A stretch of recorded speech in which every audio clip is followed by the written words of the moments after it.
Hi, I'm Patu from freefincal. Let's take a look at Franklin India Smaller Companies Fund. I'm running a series called Should I Exit? And where I want to, if not every week, every other week, consider one or two funds and find out if investors should continue or exit them.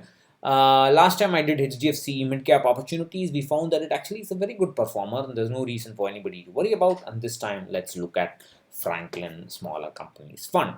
So, before we begin, the early bird discount for window for the goal based portfolio management lecture series is still on. It will end Sunday night, that is tomorrow night, 11:45 p.m. If all goes well, that's when I'm going to end it. We have had close to about 767 have already joined at the time I made the video. Another 10 people should be waiting. I'm just going to go and add them in right now. So this early bird discount is for is a discount of 60% from the final price of 2,570. So the price you will pay one time is 1,030 rupees, but please read the FAQ of the about the group, what the group is for. This is not for I don't want people who don't understand the basics to come here. You should have some understanding of the basics, then only you will appreciate the group.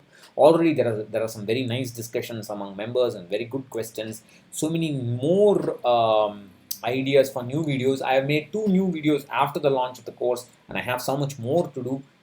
So it's very nice, it's exciting, so much more for me to learn. But please do understand what you're getting into. I'll leave the description, the links for the buying the courses in the description as well as in the first comment. Now, getting back to the fund, let's compare the fund with Nifty Small Cap 250 Total Returns Index, and we're going to compare it for 1 month, 2 months, 3 months, all the way up to 15 months, and then 24, 36, 48, and 60 months. You can see that if you actually look at the table, the details are there in the article, but if you look at the performance in the last 11, 12 months, it has not done too well. Actually, it is up to about 15 months, even the performance has not been well for the fund. But beyond that, for 20 over 2 years, it has the index has fell minus 15%. The fund has only fallen minus about minus 10%.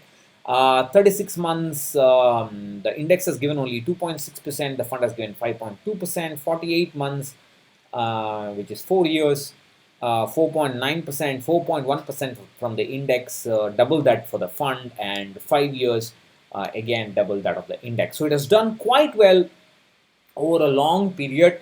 And if you look at the downside capture, that is how much of the indexes losses has the fund captured between 2017 to 2020, last 3 years, the fund has only captured 75% of the index losses. In the last 2 years, 68% of the index losses, and in the last year, it has captured only 66% of the index losses, which is quite good. So it still continues to be a steady, low volatile performer, like I mentioned in my review last year. And but it's meant for the long term. It will not give you. Don't expect it to do well in the short term. I don't think it is that kind of fund. It's a very steady performer. You should just hold on to it. The fund has had a very colorful past. It started as a closed-ended fund for 5 years, if I'm not wrong, or 10 years, I don't remember. And then and then when it matured, it became an open-ended fund. But at least since July 2017, you can see that it has had a strong mid-cap component. It has been a mid-cap. It has had a strong small-cap component. Excuse me. It has been a small-cap heavy fund even before the SEBI regulations.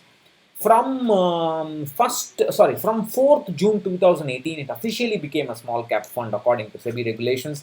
Before that, it had the flexibility to be a mid and small cap fund, but then it did have some amount of mid caps, but then that has gradually come down. But the dominant portion has been small caps, so there's not, in terms of style purity, there's not too much to worry about. You don't need to worry about whether the performance has been only because of the past. So there's nothing to worry about there. And from the date it became an official small cap fund, that's the performance with respect to small nifty small cap, which is yellow. The fund is in pink and it has done reasonably well. I think there's nothing to worry about. I think mature investors who have a long-term view and are looking for a small cap exposure can continue to hold this fund or buy this fund if they are looking for a small cap fund. There's nothing wrong with the fund. So that's what I wanted to say in this video. Thank you as always for listening. Bye bye.